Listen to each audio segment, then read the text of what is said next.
ദേവി ഭദ്രേ, ആയുസ് നീട്ടിക്കൊടുക്കണേ. കൈവിടല്ലേ ദേവി, നീയേ ഉള്ളൂ ഒരാശ്രയം.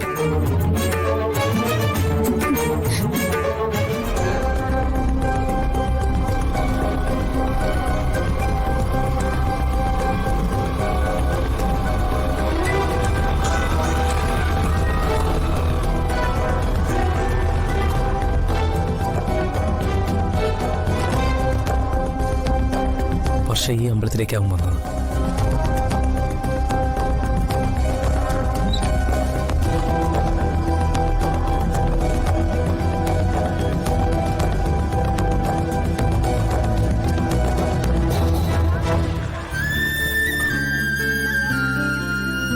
പക്ഷെ ഫോൺ വിളിച്ചിട്ട് എടുക്കുന്നില്ലല്ലോ.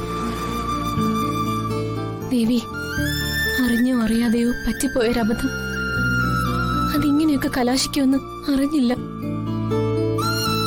വിക്രമേട്ടൻ ടെറസിൽ നിന്ന് താഴേക്ക് വീണത് മുതൽ ഓരോ നിമിഷവും മനസ്സിൽ ഒറ്റ പ്രാർത്ഥനയുണ്ടായിരുന്നുള്ളൂ,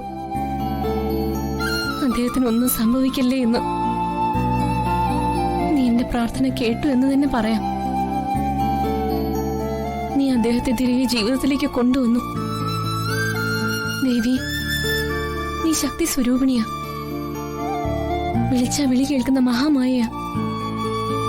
വിക്രമേട്ടന്റെ സർജറി നടക്കുക. അദ്ദേഹത്തിന് ഒരു ആപത്തും കൂടാതെ തിരിച്ചെനിക്ക് തന്നെ തന്നേക്കണേ. എന്നോട് ചെയ്ത ദ്രോഹങ്ങളെല്ലാം പകരം എന്നോട് കാണിച്ച അമിത സ്നേഹത്തിന്റെ പേരിലെങ്കിലും അദ്ദേഹത്തിന് പൂർണ്ണ ആയുസ്സും ആരോഗ്യം നൽകണമേ.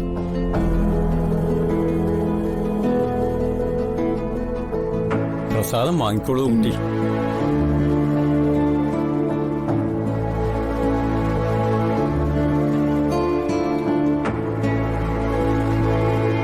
തിരുമേനി, വിക്രമിന്റെ പേരിൽ ഒരു ഭാഗ്യസൂക്ത അർച്ചനയും ഒരു ചുറ്റുവിളക്കും, ശിവന് ഒരു മൃത്യുഞ്ജയ അർച്ചനയും വേണം. സമയം കഴിഞ്ഞുല്ലോ, ഇനി വൈകുന്നേരേ ഉള്ളൂ. മതി, അപ്പൊ ചെയ്തിരുന്നാ മതി. ആയിക്കോട്ടെ.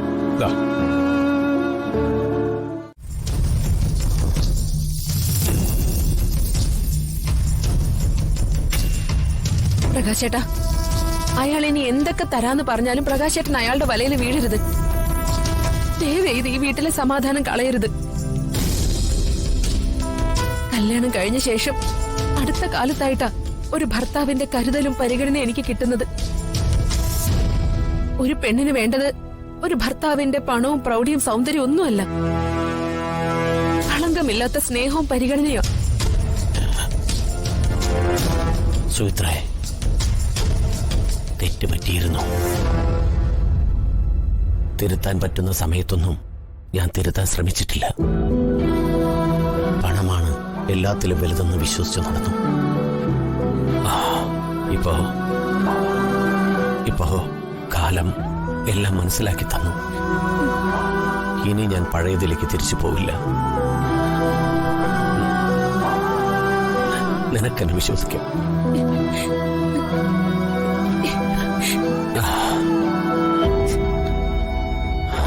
സുചിത്രടുത്തി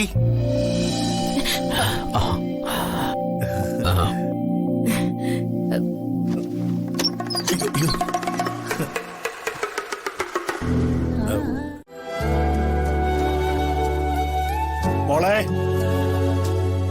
മോളെ,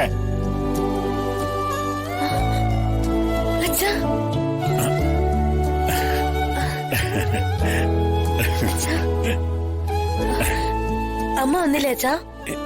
ഇല്ല മോളെ, വന്നില്ല. മോളെ ഒന്ന് കണ്ടിട്ട് പോകാൻ വേണ്ടി വന്നതാ ഞാൻ. അച്ഛനിരിക്കെ, ഞാൻ ചായ എടുക്കാം. മോളെ, വേണ്ട, അച്ഛനിപ്പൊ ചായ കുടിച്ചതേ ഉള്ളൂ. മാത്രമല്ല, ഈ സമയത്ത് മോൾ അധികം ജോലി ചെയ്യാനൊന്നും പാടില്ല. നല്ല ശ്രദ്ധ വേണം. ഇന്നെന്തോ വല്ലാത്ത ക്ഷീണമായിരുന്നു, അതുകൊണ്ടാണ് ബിനുവേട്ടിന് ചോറ് കൊടുത്ത് വിട്ടുമില്ല. മോള് ജോലി ഒന്നും ചെയ്യണ്ട. നിങ്ങൾക്കുള്ള ആഹാരമൊക്കെ ചന്ദ്രു തന്നു വിട്ടിട്ടുണ്ട്. നോക്കിയേ, വിനുവിനുള്ള ഒരു പൊതി പ്രത്യേകം കരുതിയിരുന്നു. അത് വർക്ക്ഷോപ്പിൽ കൊണ്ട് കൊടുത്തിട്ടാ ഞാൻ ഇങ്ങോട്ട് വന്നത്. എന്തിനാച്ചാ അമ്മയായിട്ട് ഇങ്ങനെ കഷ്ടപ്പെടുത്തുന്നത്? മോൾക്ക് ഇഷ്ടപ്പെട്ട എന്തൊക്കെയോ കറികൾ ഉണ്ടാക്കി തന്നു വിട്ടിട്ടുണ്ട്.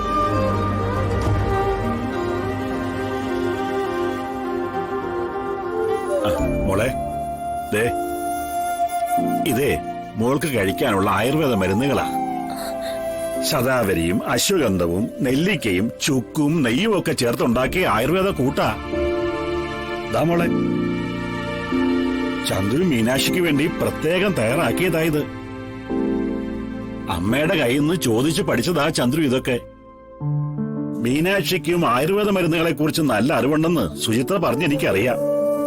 അതെന്തായാലും നന്നായി. പക്ഷേ സൂക്ഷിക്കണം മോളെ, അരവൈദ്യം ആപത്താണെന്നാ പറയുന്നത്. മോളെ, അല്ല മോളെന്തിനാ കരയുന്നത്? ആരോരും ഇല്ലാത്ത എനിക്ക് കിട്ടിയ ഭാഗ്യോർത്ത് കണ്ണു നിറഞ്ഞു പോയതാ അച്ഛ. എന്താ മോളെ ഇതൊക്കെ? ഈ സമയത്ത് ഇങ്ങനൊന്നും സങ്കടപ്പെടാൻ പാടില്ല. എപ്പോഴും സന്തോഷമായിട്ടിരിക്കണം. സങ്കടപ്പെട്ടതല്ല അച്ഛ.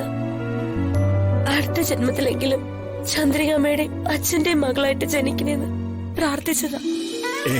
എന്താ മോളെ ഇങ്ങനെയൊക്കെ? നീ ഇപ്പോഴും ഞങ്ങളുടെ മകളല്ലേ? ഞങ്ങളുടെ വിനുമോന്റെ ഭാര്യ ഞങ്ങൾക്ക് മരുമകളല്ല, മകള് തന്നെയാ. എന്തെങ്കിലും ബുദ്ധിമുട്ട് എപ്പോഴെങ്കിലും തോന്നിയാ മോളൊന്ന് ഫോൺ വിളിച്ചാ മതി. ചന്ദ്രുവോ സുചിത്രയോ അല്ലെങ്കിൽ വന്ദനയോ ആരെങ്കിലും ഇങ്ങ് ഓടിയെത്തും. എനിക്കതറിയാം. മീനാക്ഷി അനാഥയായിട്ടുള്ളൂ. മീനാക്ഷിയെ കെട്ടിയ വിനുവേട്ടൻ അനാഥനല്ലെന്ന് നിങ്ങളുടെയൊക്കെ സ്നേഹം എന്നെ പഠിപ്പിച്ചു. മോളെ, എല്ലാവരും ഉണ്ടായിട്ടും അനാഥരായി കഴിയുന്ന ഒരുപാട് പേരുള്ള നാടായത്.